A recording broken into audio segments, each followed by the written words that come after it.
Hey, it's Anya. It's your girl, Nadia. What's up, guys? It's Trent. And I'm Ramesh, and we are The Community. We're covering the latest in pop culture, politics, and everything in between.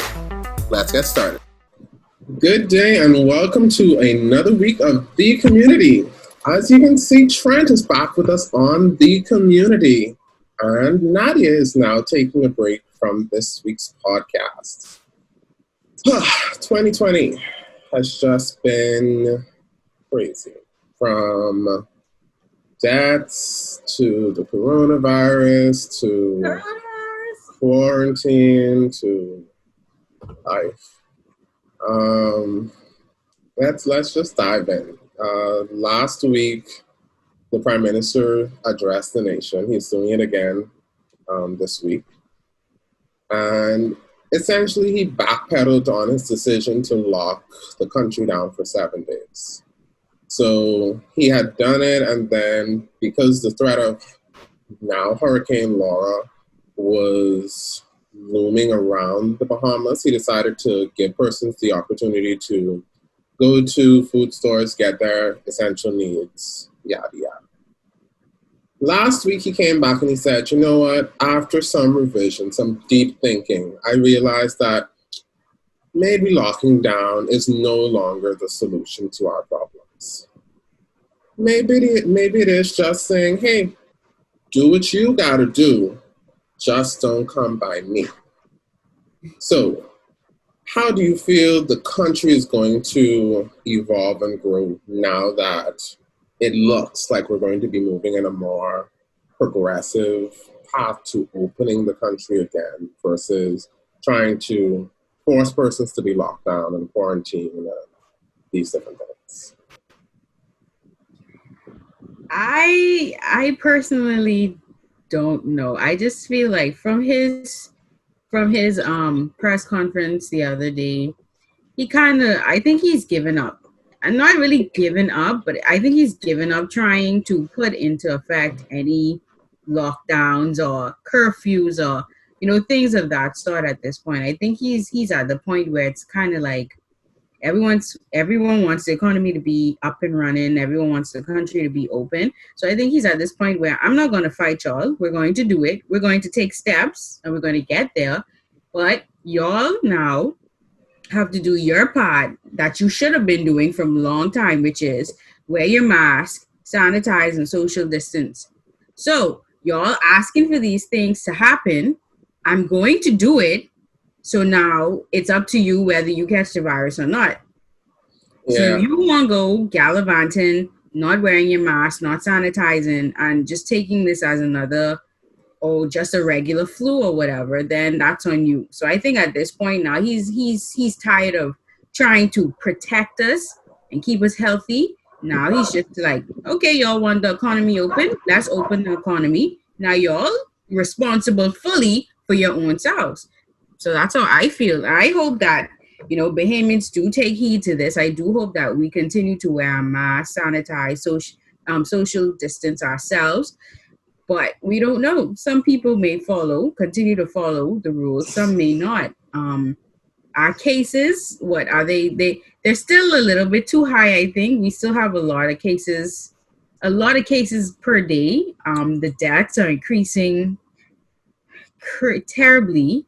That's the most unfortunate part about it. And I think I saw a post where there's no more space in the hospitals for persons. Yeah. I could be wrong. They are, so I saw a recent post that in Breezes, they've started putting hospital beds. So remember at a point they had made Breezes the quarantine facility, but now they're making that a facility to care for patients as well. So I think that the government has rented out one of the wings and it's just transforming it into a remote hospital, to try and alleviate or fix that bed problem. It is a kind of fight or flight type of situation now where there's only so much that you can do. It's like, I've tried the solution of implementing these lockdowns and seeing if persons will adhere to them and it will assist with the reduction of cases. But then it comes with the backlash of why are we continuing to be locked down? How is it beneficial? So some persons feel that lockdowns are beneficial because it helps with the reduction of cases. It helps with the reduction of the spread. And then some persons feel like it's causing persons to suffer. It's not only impacting the economy, but it's making the innocent suffer for the guilty. So there are persons like myself, I haven't been outside other than having to go to the food store. I do that once a month. Where there are persons that the minute 5 o'clock hits, they're in their car and on the road, and they're out until 10 p.m. Not because they have things to do or places to go, but because they feel it is their right, and it is, to exercise their freedom of movement. So it's situations like that where persons feel that the restrictions are kind of imprisoning them, which I feel led to his decision to say, you know what, do what you have to do. I'm still going to try and keep some restrictions in place, but at this point, he's given up in a way. I'm indifferent about it. I don't know how I feel about it. He's definitely thrown in the hat. Mm-hmm. But I don't know how. I feel like there are pros and cons to both opening up and keeping it closed. So at this point, he's just like, take the wheel. I gave you the vehicle. Take the wheel. I gave you the gas. You all ride it and just be safe. Yeah. I think, for the most part, I think people are now just frustrated because, they lack money. They want to go out. They want to do their own thing. They have bills that are piling up now. So I think for the most part, people are frustrated because of that reason. However, while there are people that want to go out, want to work, want to, sell the little things that they can to make some kind of funds for their family, there's still others who, like you say, Ramesh, who are just out there all day. You're by people, you're just in the road doing what? You're not delivering any goods. You're not going to prepare for hurricane. Yeah. You're not going to the grocery store or pharmacy. So why are you in the road? Because they were crazy if they stay in the house. That is true, because I was going to say, too, some people home situations are rough, too. So it's better for them to be out than at home. So it's so many different things that you have to look at. But the main thing is, if you're going to be out all day, at least wear your mask, sanitize, at least do those things to prevent the increase of these corona cases as best as possible. I feel like we passed prevention. We can still prevent it from increasing, but again, you can't supervise people and tell them what to do. We're dealing with grown, stubborn island people. I love you all, but that's what it is. And it's definitely going to be an eye opener, and it's going to teach us that it's going to teach us the importance of being prepared if this ever happens again, as a people and as a government. I don't even think it's only in regards to this. So let's take the 7-day lockdown. The cry, and once again, I understand and I sympathize and understand that there are certain persons that have the benefit of not having to go to the food store on a daily basis. And then there are persons that unfortunately don't have the finances to, let's say, stock up their home. But I personally want to say at least 50% of the Bahamas has the ability to at least have a week's worth of grocery in their home. I'm not saying to have ice cream and lettuce and the luxuries, things, but you have your essentials in your home. We are in hurricane season. So whether it was the pandemic or a hurricane that was threatening us, we would not have been able to come out of our homes for 7 days. So I feel that we need to be, like you said, Trent, more proactive in our planning and making sure that we have certain essential things in our home at all times. I don't even think it should just be, because it's hurricane season or because we're in this pandemic. At all times, there are certain things that you should have in your home because you never know what can happen. What if one day there seems to be some mass shooting all around the country and they have to do an immediate lockdown of the country to try and save persons' lives? That means you're stuck in your home. You know, just different things that can happen that we can't plan for. That's true, but to be real, some people, I do agree with you. I do agree that some people that are able to be prepared and have your home stocked and buy items that you need and not want, that is important. But there are a lot of people that really just don't. And like I said, at I all. get that. I get the aspect that there are persons that truly, when I say living, Then when they paycheck do to get the Day money, to paycheck or day, trying day to, to think day. about it is, then when they do find some funds, boom, lockdown. They can't go grocery shopping. I think my main irritant with the situation, I would say, are the persons that complain. So the persons that do get these government assistance, the little care packages, yes, I understand that sugar and rice and corned beef Coffee. aren't the healthiest items. They're not. But they're the However, essentials in a way. Coffee is essential. they are the most cost-effective items that can do most or a lot of things. Versus, so a lot of persons have been like, so why doesn't the government give out fruits and vegetables? Persons that have money to purchase fruits and vegetables barely buy fruits and vegetables because of the high cost of buying fruits and vegetables. Mm-hmm. So to expect the government to buy fruits and vegetables for 2 million people, it means 2 million, sorry, for 100,000 people is unrealistic. That's a lot of money. Every week? No, it's impossible considering the financial state of our government. Do you know how much pancakes one pack of flour could make? And Get you know some what? flour. You know what? A pack of flour, sugar, rice, corned beef. You know how much meals you can Corned get out beef of that? and tuna. And tuna for 60 cents. You understand? Like I understand. So I spoke with someone and was like, yeah, if I was in the situation, I would kind of feel upset too because it's not what I want. Understood. It's Not what you want. it's not what you want, but it's No, what I'm you need. saying. It's Not what you you want, but you want. It's what need. you need. It's essential. It's for you to survive. You know what? What you want, you have to pay for that.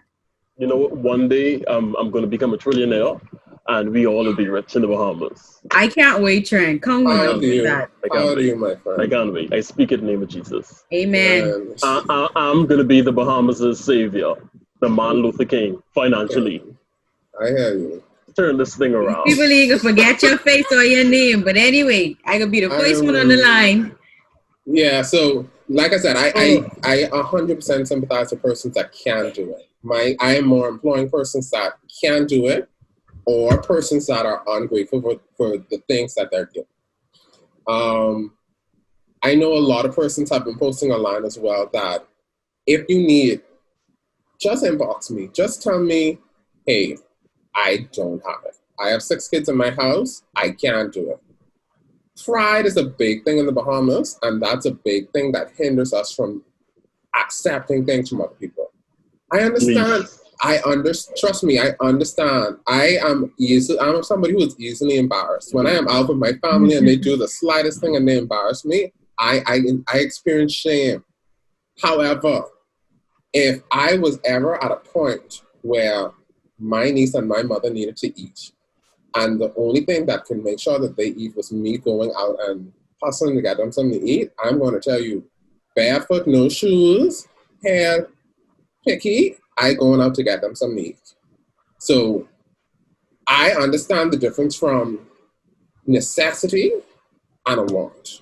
So I know I ain't going out on the road like that if we have sufficient food to survive. But if I actually need it, I am going to do it.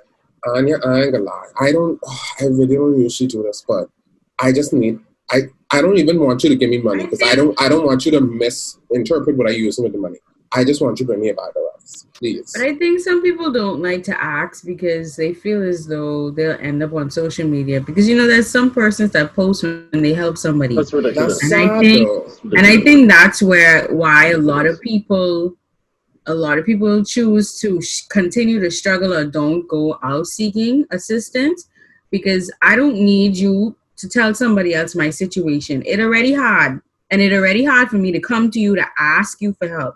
So for me now to to come and ask you for help, and then I find out about it days later from someone else, that's crushing. That is crushing. It already taken a lot out of me to come to you. I had a gentleman ask, oh God, on a normal day, I have it and I always give.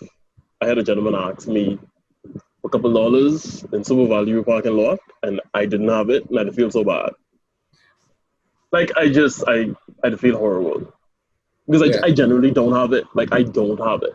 But Chad, you can't feel bad if you can't assist someone. If you really don't have it, you don't have it. All us, some of us are still living pretty normal or pretty, decent. And some of us are struggling a lot. So if you don't have it, sometimes you just don't have it. For me, the asking part, if I'm asking you, if I already built up that courage to ask you, don't embarrass me. I don't understand. I get it.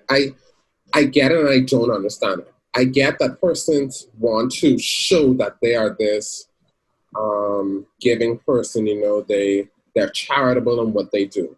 However, don't go online and say, oh my gosh, Ramesh and his family had nothing, and I gave them $20 without so saying that the they name, food. but you explaining how the person looks, so people still could identify who the person is. Like, don't do that. Just say, oh, I had a family reach out to me, and my heart was touched, so I did this for them. But if you also want to help the same family, let me know, give me the goods, and I will give it to them. Do that, but don't go out and be like, oh my gosh, Ramesh that lives through the corner around the way. Yeah, that same house. I saw y'all drove past it before. And only one guy named Ramesh. You see this to find somebody on social media, and then now random people in your inbox. Oh, I heard about your story. I'm so sorry. Do you want to be on Eyewitness News? No, I don't. I don't. I really don't. So I understand the pride in that aspect that, it's that tug of war of like, do I want to risk it? Do I want my business out there? But then there's a lot of Bahamians who still put on for social media, meaning they still trying to make it look like things is things, but things really ain't things. I don't understand flexing on the ground when you just don't have it. I wouldn't. You done start, so you can't stop now. You got to keep going. So one post would say, taking a break from Instagram to focus on my health and well-being. I just keep it real.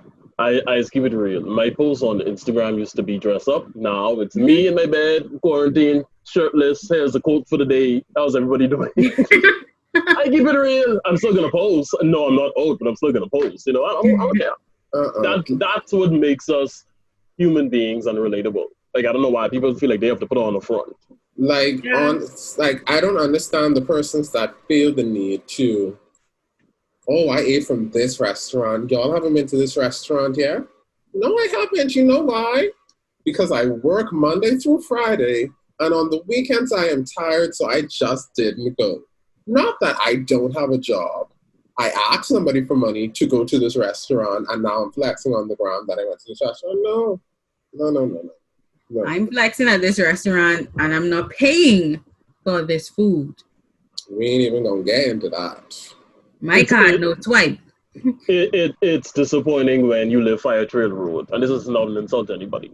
It's disappointing when you live Fire Trail Road, and you have 100 posts on Instagram, and every post is out west. You are Albany. Anyway. There's nothing wrong with posting in anyway. Nassau Village. So the reality of our country, it's a lot, and I feel for the Prime Minister. He's been looking extremely exhausted. Listen, the last few press conferences, and I think he's just tired of fighting with us. After his term is over. After his term is over, he's going to have his Obama glow up where he's just like, you know what? No more having to wear these black suits to work. The country my hair going back to black.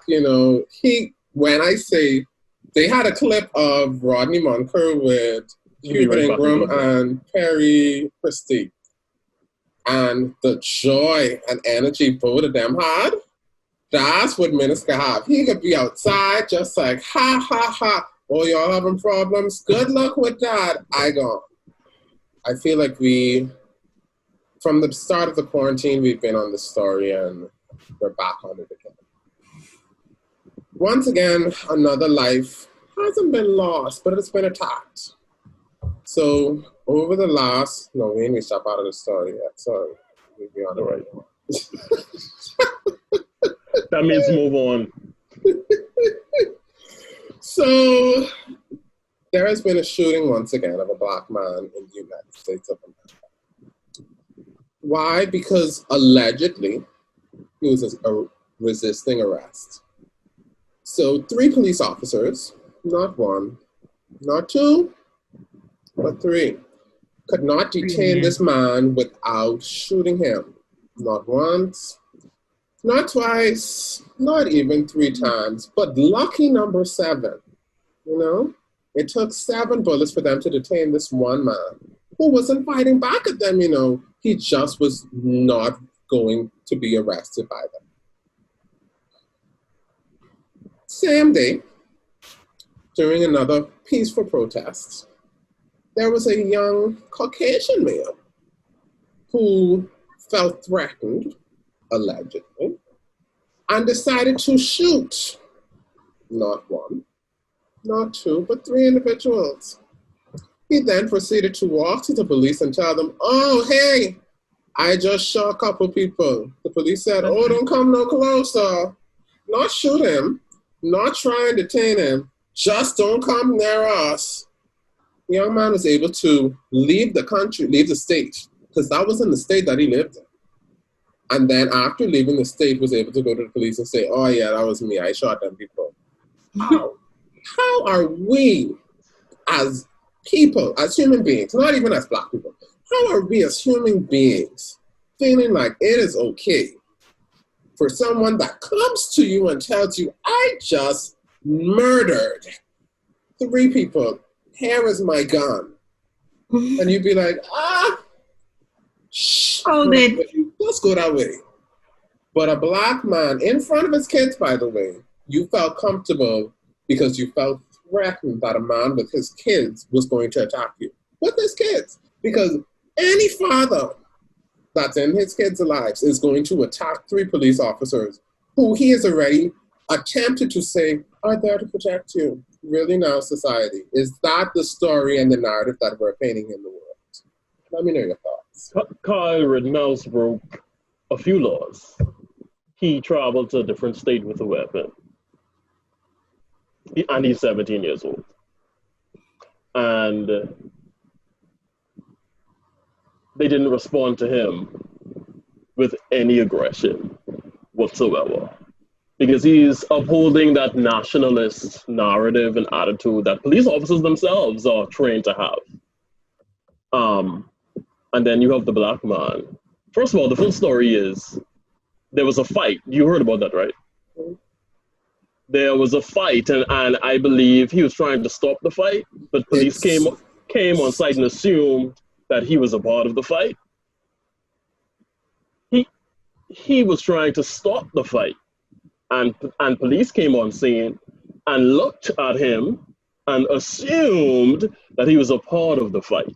And we're talking about Jacob Blake at this time. Yeah.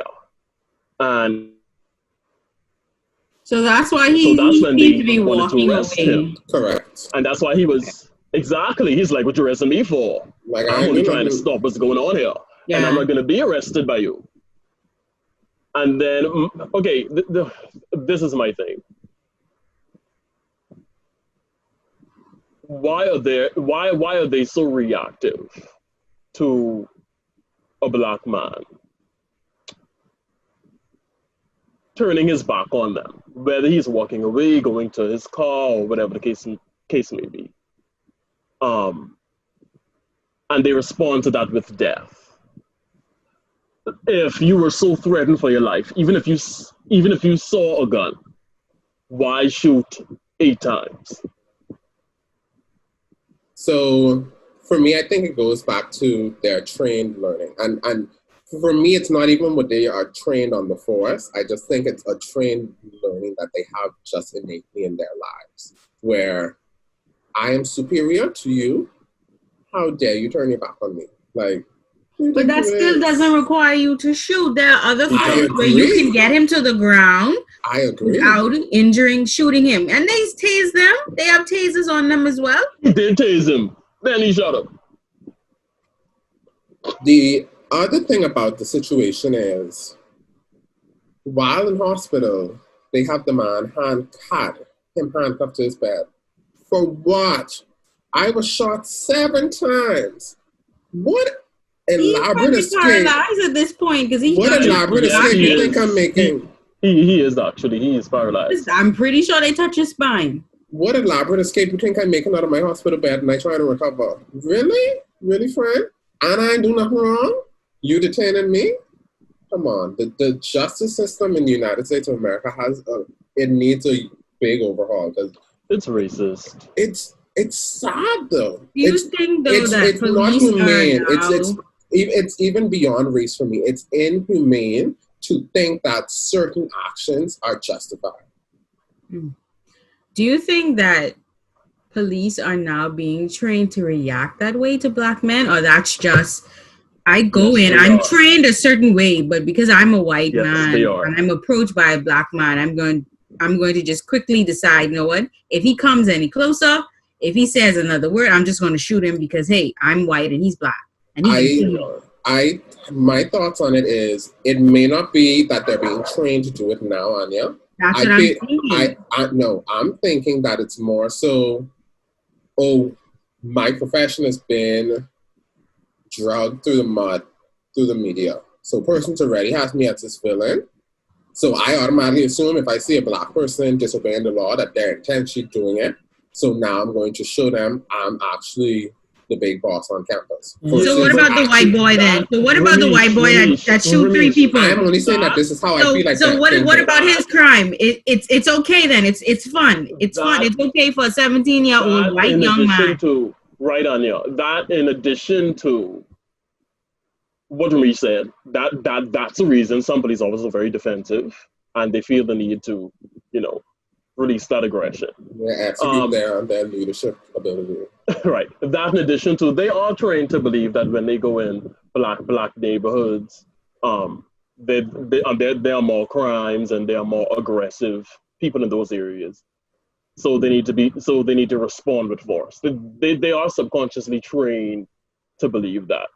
And I've seen black police officers speak about it. Like you said, those systems need to change. They are working in a system where they have to meet a quota, and their chief and sergeants literally tell them, and I'm saying, and I'm quoting the police officer that I was listening to, tell them, go in this neighborhood, and before you knock off, you better have 3 tickets in the system. And that's over here as well, Trent, because we know here in the Bahamas, first of the month, they have a quota to say, y'all need to bring us some money with all these people who cars ain't licensed. So stop everybody. But bringing in a ticket and killing someone is 2 different things. You only need to sit by a light, and I'm sure you could get 3 tickets within an hour. Exactly. Shooting somebody, paralyzing an innocent man, and then turning around and putting it in the news and making it seem like the man did something wrong. Be honest with the people. Yeah. I think with us, it's, we got to meet our quotas, but like the police officer saying to one another, but we got to meet our quotas. Right? For me, it's... And over there, it's more of we have to meet our quotas in this particular area. For me, it's scary. That's their system. It's scary because if I was to accidentally knock over a dog, on my conscience, that would have my heart heavy for a long time. I done killed 2 dogs in my life. I've never knocked down any animal or person or gotten in an accident. It's a horrible feeling. I don't want it. But do you know what it is to intentionally murder someone? Like, you go out there and you, with the intent to shoot, to kill, and then you go home and smile and eat hamburgers and fries with your family like nothing happened just now? Like, how do you do that? Like, are you in that mental state to say, oh, I just clocked out from work, now time to party? Like, how does that not wear on your conscience? You do that because the system has programmed and trained you to believe it can't even be the that you are getting rid of another criminal.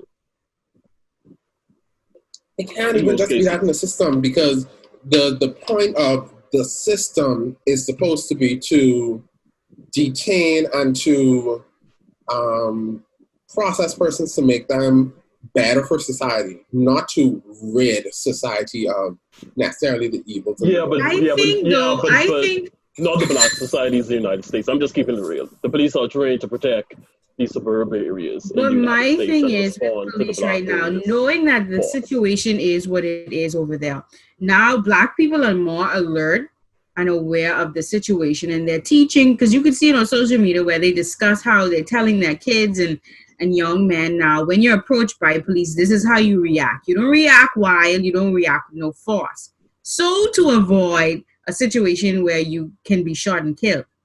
So my thing is, if the police is aware of this situation where this is a Black Lives Matter thing, killing of black people or whatever, why is it that you're going to continuously go in these areas and come to them with this kind of force? Why don't you try and say, let us sit and communicate. What was the situation that happened here? Why there was a fight? They're not. You see somebody walking away. Why don't you say, hey man, I see you walking away. Were you in the fight? Were you involved? Like, you got to communicate. They're human as well. They're not animals. Shooting at them does not make the situation any better. Shooting at them will not make them appreciate you and want to speak with you.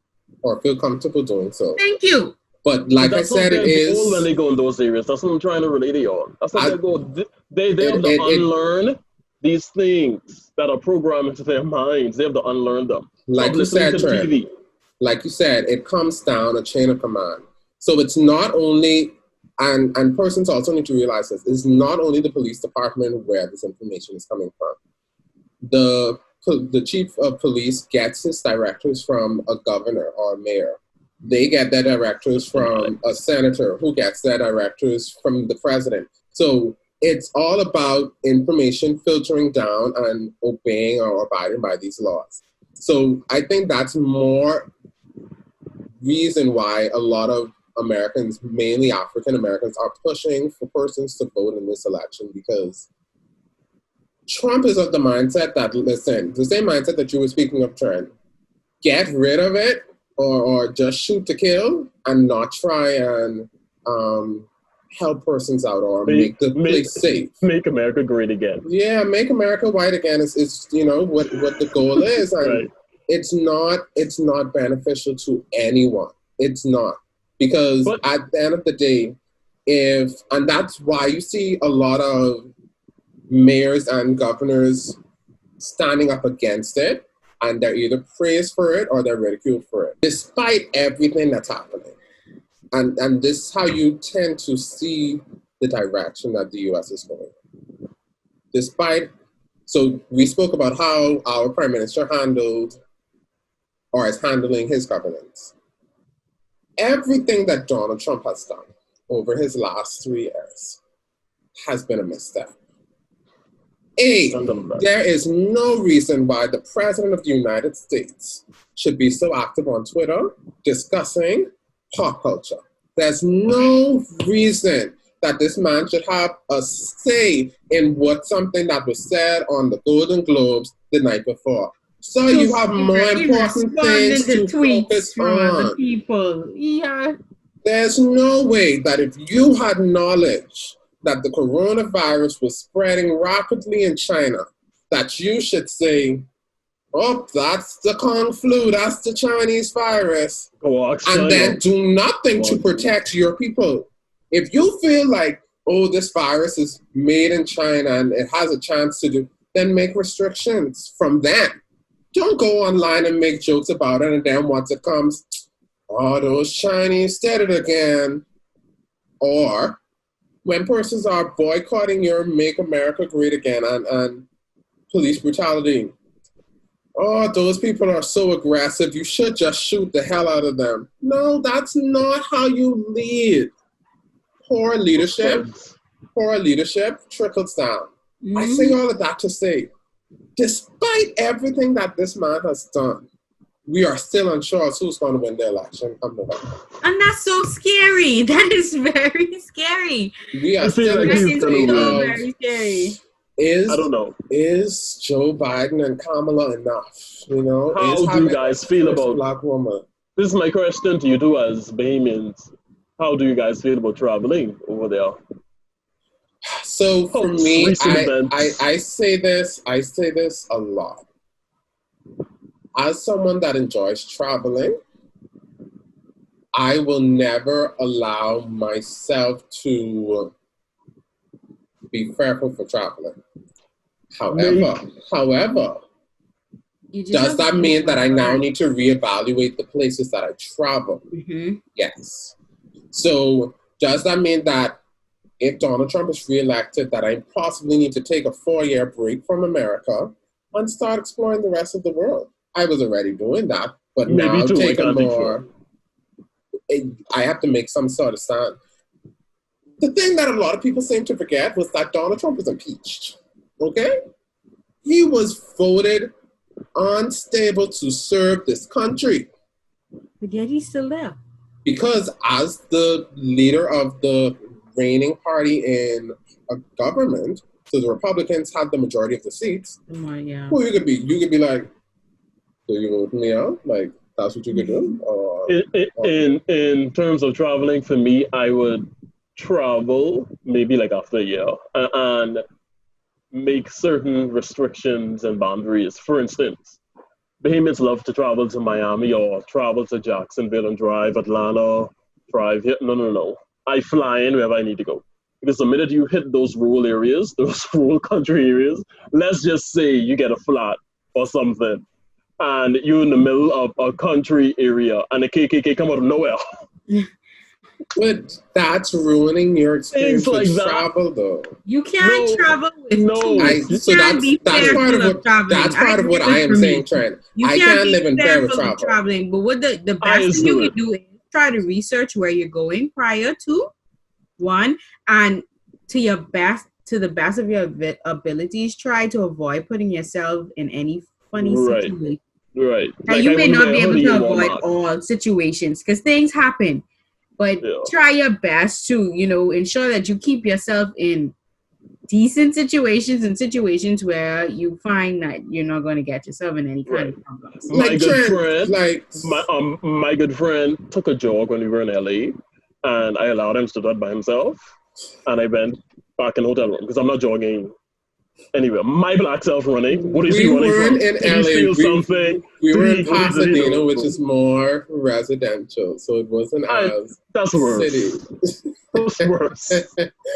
But I was like, nigga, you sure you want to take this run, this jog? I remember what happened to Trayvon? I felt safe. So I'm always aware. I'm always aware of my surroundings, and I try never to put myself in a situation where I can be compromised. So I'm not going to go running down. That's what I'm saying. Like, I'm not going to go running down a residential street. Area. Right. Mm-hmm. I'm not going to go running down a residential street. I'm definitely staying on the main road so that if I do see something happening near me, I'm going in a Starbucks or I'm going in a McDonald's and I'm sitting down. I agree, but I think the main reason why I didn't go with you and the main reason why I normally say no to certain things is because I know me. If somebody try to accuse me of something or somebody tries something, I just plan my funeral. Well, Trent, like I know me too. Uncomfortable. I know me too when I was continuing my run. Then you don't have to put yourself in it. I'd be sitting there like, officer, you had no reason to stop me. And then my friend would be like, Trent, no. And I'd be like, don't. I was continuing my run. I wasn't even getting in that. I was going to be like, child, don't continue your run. If the officer stop you, child, stop it. No, they stopped Trent. They didn't stop me. I could be like, social media going down in California. Pray for my friend and hope he get back to Nassau safely. I going back to the hotel. I go wait and see if he come back. remember we were talking about being cognizant about our surroundings. I just don't feel like in certain times when we travel, a lot of us aren't cognizant. So that's what I try to do, Trent. That's why I'm not as fearful about traveling, because I make myself as best aware of my situation and my surrounding as possible before I place myself in it. So, like I said, if we were staying in Inglewood in LA, hell no, I wasn't you don't going need to be in Inglewood jogging. in LA. If you're on a tour bus driving through, you don't need to be in Inglewood. I was not going outside of the hotel unless it was me running from my hotel to the car. Why you booking a hotel in the ghetto in the United States? You stay might in the not have the money. You might have the but money. then you need to be in LA. You want to build a relationship with the people of those areas, and you good. You probably only go in there once. Good. Because I good. Something that I researched after we came back was that, if you were in Inglewood and you wore a certain color, or if you wore hats, red or blue, like hats with different sporting teams on it, you could be jumped. One like me, I wouldn't have known. Only after I came back, I did some research and was like, interesting. And I wore hats the entire trip. Good to know. Good to know. That's why it's about being aware and being knowledgeable about where you're placing yourself. Not only when you travel, just anywhere in life, you know. If you know you're in a situation that may not be the best, remove yourself. You know, because at the end of the day, it's all about, once again, protecting your life. It doesn't matter if I don't get to experience traveling for 4 years because Donald Trump is in government. It's a sacrifice that I would have to make. It's not the only place you can travel. There's so many other countries in this world what is so much more beautiful, and you can experience much more. The average payment only can afford to go certain places. I agree, but I don't think so, you know. I don't think so, because if you could spend a full week in Miami, you can spend 5 days to a full week somewhere else. Because if you spend that full week, you also have a pilot come in. If you spend a whole week in Miami, you have a pilot come in, meaning you're going over there with at least $2,000 to $3,000. I take back what I said. I wouldn't, as a response to the situation with me being a baby and traveling over there, I wouldn't be aggressive up front to somebody that accuses me or profiles me. It really depends on my mood, I believe. Because I think if I'm either way, you just need to be calm. Just try to be calm. I'm always calm. I think we all can agree to that. Karen, I am so sorry for whatever I did to you. You want my wallet? Don't call the police on me, you know. Oh, Lord, the U.S. It's just been... I hope that things get better over there, though. Things in the world just have been going crazy as of late. Which brings me to another thing. So I know that I like pop culture, and I know that I'm familiar with a lot of, I guess, celebrities, or I stay in the know with a lot of pop culture topics. I did not realize how impactful some celebrity deaths were.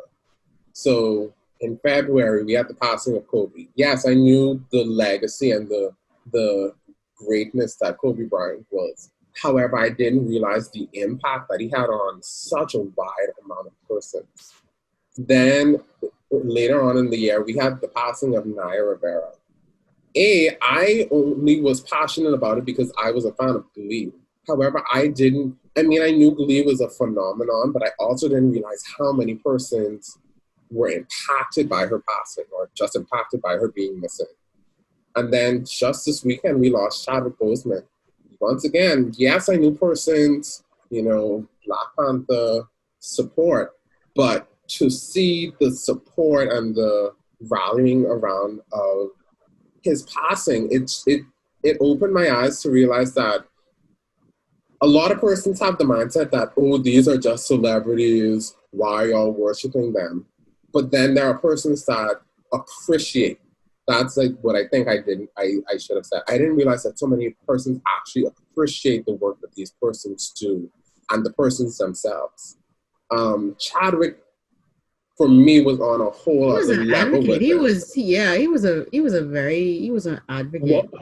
But for me, it was like this man brought us so many movies that, as Black people, we got to see ourselves in. You know, because half of us only know about the Black Panther.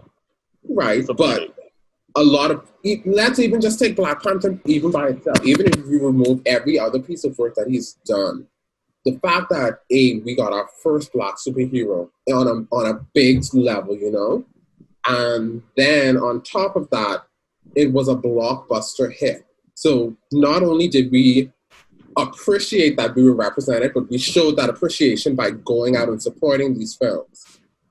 On top of that, while filming such film, Black Panther in itself, from watching, was a very strenuous film to make. To imagine that this man was battling colon cancer for 4 years while doing these movies over the last few years and not have it publicized or not have it known to the public and not one day be like, oh, don't talk to me type of thing. To go out and still interact with other terminally ill children that are suffering from cancer and trying to give them hope. For me, that alone puts him in a space that should be praised and recognized. And he was supposed to start filming Black Panther 2 next year. They started some production of it. So I don't know if they have some footage already. They already had started production late last year. I just don't know how much they got because of the pandemic. I don't think they have any production. I ain't gonna lie. You know why I don't think so? Because if it's scheduled to be released in 2022, that means it would need to be filmed by late this year or early next year. And he has been in that sick state, looking slim and obviously seeming ill for a few years now. So I believe he was hoping to get better and whip back into shape to start filming. Yeah. But for me, the most beautiful part about him and the Black Panther, and the most fulfilling part for me, is having little Black boys wanting to be Black Panther for Halloween and not wanting to be someone that does not look like them for once. That's the most beautiful part for me. Mm-hmm. But and he did you all feel like in years past, because I don't know if it's 2020 as well, because persons are, restricted to their homes and they're paying more attention to this, but in years past, I don't feel like celebrity passings were so impactful to people. Like, yes, you may have had the one or two, like the Michael Jacksons or those one or two one-off situations, but it wasn't like from Whitney. So, oh Lord, but my good auntie. I feel like 2020 has brought on a lot of like pain. Like, persons are really distraught about the passing of these people. And it either can attest to the great work that they have done in their professions or just the impact they've had on society as a whole, You know what I think it is? I think it's what you said, in addition to we live in the era of social issues and being aware.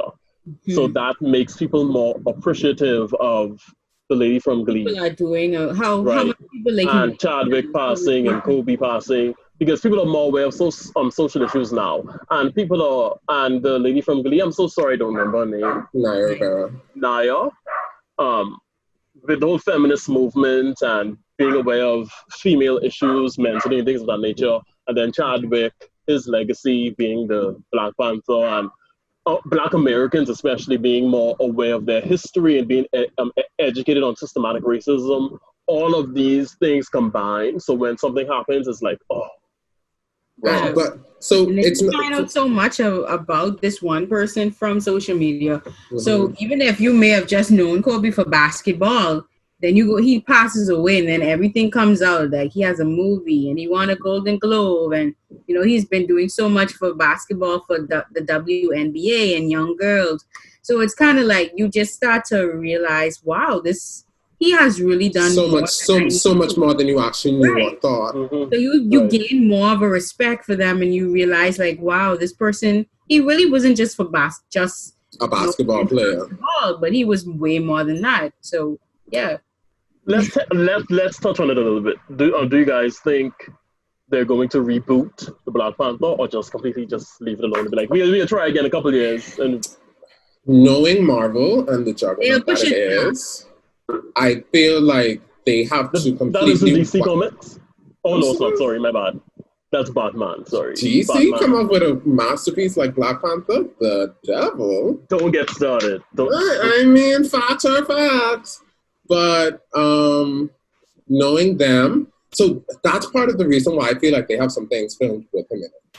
Because even with the Avengers, they would film and not know what movie they were filming for. They've said that a lot with the press run. Marvel does not want the cast to know what they starred in until it's released.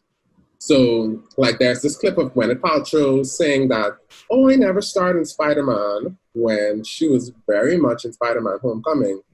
The reason she didn't know that was that because is so funny. That is hilarious. A part of the transition was she was doing this press conference with Iron Man that was in Spider-Man, and then it transitioned directly into Avengers. So it's like I honestly don't know what I shot. I just was shooting. I read my lines and I just did what I had to do. But like, what's it like? Stanley is going to appear in a number of more Marvel films because he's already filmed his parts. It's not like they don't have, like, they have the base, they have the writing in place. So it's like, even if they have some of his parts, Chadwick I'm speaking of, I feel like they're going to write it in such a way that we get to see him one last time and find some way to transition it. I don't feel like they're going to give up on the Black Panther series because of how impactful it was. A success. As well as Trent, even if they only have 5 minutes of Chadwick to put into that movie, the fact that he's in there for 5 minutes will make that movie.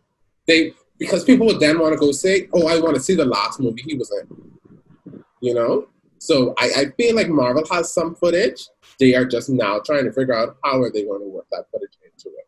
I think they'll just push back the when it comes out, but they're not going to cancel it. Yeah, and the other part of it, you said that they wouldn't have started or wrapped production until 2021. Still, again, no trend because they need to. Those Marvel movies, the amount of cinematography that they have to do with those editing and production takes them that long. Like, a lot of their scenes are shot in advance, and it's just that it takes so long to make the production great. As well as, they're not going to release Guardians of the Galaxy, Captain America, Black Widow, Black Panther all in 1 year. They have mastered stretching out these films. 2020 has really been a year in terms of impacting Hollywood and impacting the world as we know it. A lot of influential persons have been on watch. Like, who are some people that you have been nervous to see those headlines for during the coronavirus? Prince Philip. I worried for the Queen. I didn't even worry about Philip. So no, I worry about Philip. Signing on TMZ and not TMZ, signing on the Shade Room and saying XYZ has passed. The Queen, she good. Philip is the problem. Getting in car accidents, doing foolishness. Like, how you driving at 98? I want Philip to make 100. I want Philip make 100 and I want Betty White make 100. You know what? Every time I see Betty White's name on social media, all my heart is dropped because I see like, Betty, you could do this. Lord help Betty make it to 100. I just want to see 100, After 100, I just want to get there. Who is your person, Trent? Let me ask. Y'all might know her, but her name is Alexandria Ocasio-Cortez. She's the first Latin American woman to be in Congress. She dethroned the representative that represented New York for, I believe, almost 12 years. She has a series on Netflix. Everyone knows who she is, and she has ripped those politicians and corporate business owners to pieces. She ripped Mark Zuckerberg to pieces last year when she was interviewing him and asking him about fact checking different political advertisements. Young, she's only 30. She's only 30, yeah. Y'all may not know who she is, but I feel like when you have somebody that's coming in and making a difference in terms of civil rights in America, something happens, they get shot or something. So I'm more worried about her. To me, she's a celebrity. To me, she's inspiring. She's funny. She's almost my age. She's someone to look up to. If you wanted to get to know more about her, you can watch her series on Netflix. Yeah, and a lot of people are thinking about voting for her for president when she's eligible at 35. If she decides to run. If she decides to run. My God. She used to be a waitress. And as she was waitressing, she was going to school and helping her mother with bills and debts and things of that nature. And she told one of her customers that she's running for Congress, and they laughed and they thought she was kidding. And now they're like, oh my God, we thought she was kidding. She's amazing. She's smart. She's talented. She's an excellent Democrat. She's for the people. So when someone like that comes along and it's making a difference and it's for everyone and not just one particular group of people, you think to yourself, oh, I hope it goes well and nothing happens. Yeah. Who else? So I think in Hollywood would be an impactful. I got a whole list. The whole WWE roster. LeBron. Next! I'm not even training WWE today. So let's spark that conversation. Do you feel that if LeBron was to pass, knock on all wood, would he have the same? Yes.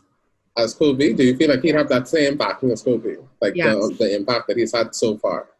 Yes, he would. Yeah, he would. Michael, he's also very involved. It may not be in LA. It would probably be in his hometown, Cleveland, because he does a lot more charitable work in Cleveland. I think people are gonna put their differences aside. The whole Kobe versus LeBron thing. And I think he's probably gonna have almost the same impact. Yeah, I agree. Michael. Oh Jesus! First of all, the issue with Michael is. The thing is, wait, I have some youngsters don't even know him like that. It depends on that age. I think Kobe was more because it was so shocking, and he was still very young. Mm-hmm. It was more like, wow, you can't believe what happened. So I think with Michael, he'll get a lot of praises. I definitely think he will, but because of his age, he's still young now. Don't get me wrong, he's still very young. But I don't know if it'll be the same caliber. Let me just tell you, if you miss and own a pair of Jordans, you will need to put them in the back of your closet and lock them away. Because the Jordans, when he passes, I want the perfect went through the ceiling, okay? All them limited editions and them specialty ones where people just be on the line from 6 o'clock in the morning waiting for the shoe store to open. Yeah, I know. I gotta get me a pair of Jordans too. I was never that type of person. I haven't had a pair of Jordans since high school. Jordans. I just don't know which ones. One pair. But I want a pair. I think I'm frugal.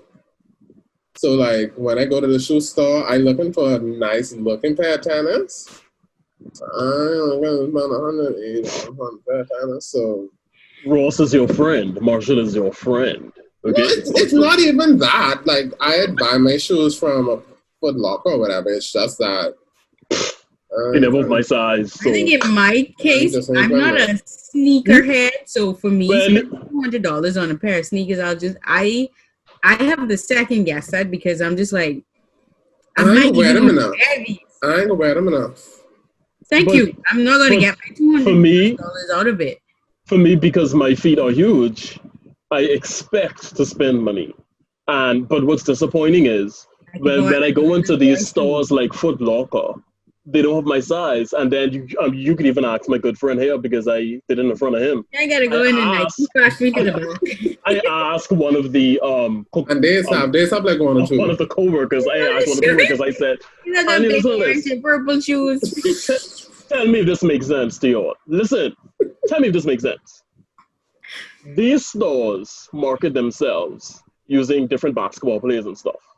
Mm-hmm. Whose feet are size 14, 15, 16, 17? But they ain't going in there to shop. You don't have my size. What? They getting that thing direct from Nike. You know Michael Jordan in 15, and Michael Jordan probably is a 15? No, boy. Really? Michael Jordan is like a 13. Yeah, but so too. I feel like it's funny that they 13. But man, what's like the highest size that they would carry in a store? It depends. So a typical store, if they are trying to cater to a lot of people, would be 13. If they don't care, if they saying they just bringing in shoes, 12 and a half would be the most. With couple 13 in the popular shoe. So I am a 13, and when I could find a nice looking pair of 13s, I have to get them. I have to. Because even when we went away this last time, it was like I went into Aldo to get some loafers. And Anya, you would see the loafer and you try it on. Oh, we have it in a 12 or we have it in a 14. I was like, okay, great, y'all catering to the bigger sizes, but where am I 13? We have it online. We can ship it to you. I don't live here. I don't. Right. We just come and get shopping.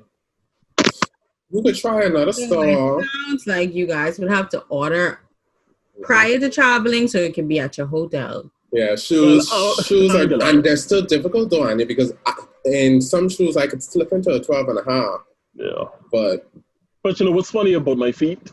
I'm a 15 in shoes and slippers, and I'm a 16 in tennis. I've tried it. If I wear 15 in tennis, what'd you say? They can't fit in suitcases. That is the suitcase. Like 40 pairs of shoes in a suitcase. That's why my main objective when I travel is to get shoes over clothes. I can always find clothes. But for some reason, when I put my feet inside a 15 size shoe, 6.5. I'm a 16 in tennis. And yeah, trust me, you have to know the pack. My backpack is go away empty. I buy a minimum. I'm that person. I'm a shoe guy. So but how I buy a minimum of 3 pairs of shoes. I intentionally only go away with the shoes on my feet. I put the biggest shoes that size-wise I wear when I'm traveling back home. And my backpack is packed to capacity with 2 of those shoes and 1 in my suitcase so it don't weigh down my suitcase. And 1 in my suitcase. You know what? That's only because I didn't plan to shop when we went away the last time. So can't relate. I had a strong 8 pairs of shoes in my suitcase before. But Anya, your shoes about the size of this. I wear size 6.5. Even worse. So it ain't even this, it's this. So all I have to do is double it. I can put a shirt in. I just don't understand how Ross and Marshalls have more shoes in my size than the actual. Because Ross and Marshalls is where when they can't get their stuff sold in the regular store, they go there. And them shoes and them big sizes, your shoes is look wear. Like you wear 13, boy. Remember, we had a pair of 17s floating around a place before. We saw a pair of 17s someplace, and those were ridiculous. To him, I'm a giant big feet, and to you, he's a giant big feet. Yeah, 13s are actually, I was going to say normal man size, but no. No, it's not. When I speak to people and they be like... You sound like the man who would say, 5'7" is average man height. No trend, but I've spoken to guys and they'd be like, I wear size 9. I said a size 9. Some of them is a lie. You know this lie, right? And they'd be like, yeah, my feet big. I don't think no man actually wants to admit they wear 9. They probably go with 10. 9. So let me tell you my stuff. 9, 10, and 11. If y'all think y'all have big feet, y'all are sad. Ramesh, let me tell you my men and their ego. Let me tell you my stepdaddies do. So he's 5'11", right? And I'm 6'5". So when we drive my mom's Jeep, of course I have to put the chair back because I'm tall. Let's say we're going to church and he's driving. My mates be like, the seat back because TJ was in it last night. So put the seat back forward. Oh no, that's good enough for me. I need to put it forward. Struggling to reach the pedal. Put you 5'11" and the pedal all the way up there. Oh no, I could reach it. Ego. I could reach it. Oh my god. Okay, next time, pull the seat back up before you come out the car. So funny. I forget, man. Anya, I ain't gonna lie. I have driven someone's car that was short, and like, Sean, I'm pretty sure you've experienced it, but hopping into someone's car who is short, who has the wheel right up to here. You're being very disrespectful right now. It ain't you. Your car, because you in a Jeep and your eyes don't feel it when I drive your car. Ashley, oh my God. Our co-worker Ashley, when I have to drive a car to get breakfast for the crew, I just be like, jeez, some peace, hold on, pull the car on, jeez. Oh my gosh. It is be tight. I just be like, oh, this is how short life is. I can't relate. This ain't for me. Taller than me. Exactly. But she's be on that steering wheel. Ashley is being up to that steering wheel. But yeah. That's like, where the space for you? I know you're short, but where the space for your boobs? No respect. It's enough. You gotta know how to balance it out. So you have to be able to see over the steering wheel trend. That is the priority. They have to see. I need that space. I need to breathe.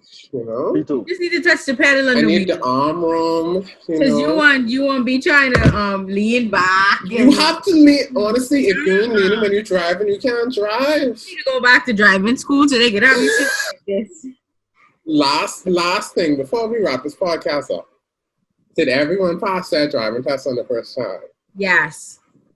Yes. I ain't gonna lie. I could be honest. The written and the driving and the written don't make Anya. If you failed your written test, I am so sorry. But I talk about the driving. So I did my drive, and I was doing good. Doing good. I did Fort Charlotte good. We looping back around. Somebody cut me off and I had to press brakes hard. And when I pressed brakes hard and I saw the person pull forward, the instructor pull forward, all I do is look to the right and it's like, that's it. He didn't say nothing. I said anything. I drive back to the thing dead, defeated, driving up the hill, had to press brakes again. I said, oh boy, this is a wrap. Reach back to the parking lot. I know nobody does this because this isn't a real thing in real life, which is why I don't understand it's a thing on the test. I think I parked the car, took off my seatbelt, and then turned off the car. I didn't do the right thing in the right order. And I just looked at him. I just looked at him looking at me like, I was like, I ain't got no days. And I walked back to COB because I took the test on my lunch break on a break at COB. And I walked back to COB. Thankfully, I told nobody that I was taking the test. The next time when I say I was on that steering wheel, like, we ain't doing this again. Fine. Yo. I made sure to get a woman too, because honestly, they say the man is failure. I made sure to get a woman my second time. I was like, hi, Mom. How are you? No, they were. Because I was talking to her. I was like, how is your day going? Oh my gosh, it's so sunny outside. That's so good. Yes, I am paying attention to the road. I'm not even looking to see your reaction. Oh, you want me to do a parallel park? Sure. Here we go. 1, 2, 3. Wow, we did it. Let's go. First off, this is how I feel, okay? And I didn't even know this was a thing. I was surprised. Your practical or the written? I failed the written twice because to pass that, the score was extremely high. First 80, of all. You had to get 80. I had like a 70 something, but anyway, everything cool.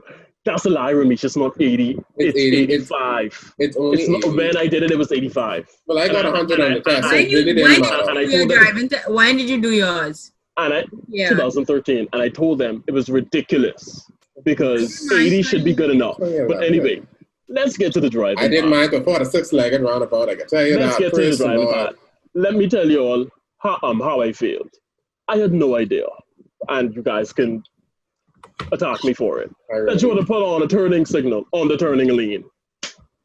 That's why you failed me. And people in the Bahamas hate a turning signal. I didn't know you to put a turning signal on. And did you know that? Yes. Whenever I turn, you're turning your car. In a parking lot. If I in a parking lot, I have my turning signal on. And I was so confident that I was going to pass my test and everything that I had ordered a car before I went on the test. I had a car before. Exactly. I had a car sitting in the out for 6 months, and I keep failing before I even got to drive. Well, I did like four driving lessons. I'm parallel parking about 5 years. I did 4 sets of driving lessons just so he could run me through, the process. I took my test, passed it once. When I did my driving, it was like dead chill because the only thing I didn't like was like he tried to get me off track. So he'd be like, turn through here, like when I ride there. So I'd have to hurry up, use my signal and turn. And he's like, oh, you used to be stealing the car. I say, no. And that's it. Like, my first instructor wasn't on my run. That's part of it. Like, he just was like, turn which way? Like, I'd be in the right turning lane and be like, I tell you to turn left. I'd be like, you just say turn. I don't know where we're going. Okay, so you gotta be like, one try. That was it. Lucky you. Let us know down in the comment section below. Did you pass your driver's test on the first go, or were you like me and Trent? I got my license. I ain't getting in that. Thank you so much for watching this week's community. Please make sure to like, comment, share, and subscribe. Make sure to give us a 5-star on Apple Podcasts. Make sure to follow us on all of our different streaming networks. Make sure to check us out on Instagram. We're going to be doing some fun posts there as well. Thank you for watching and have a great week, everybody.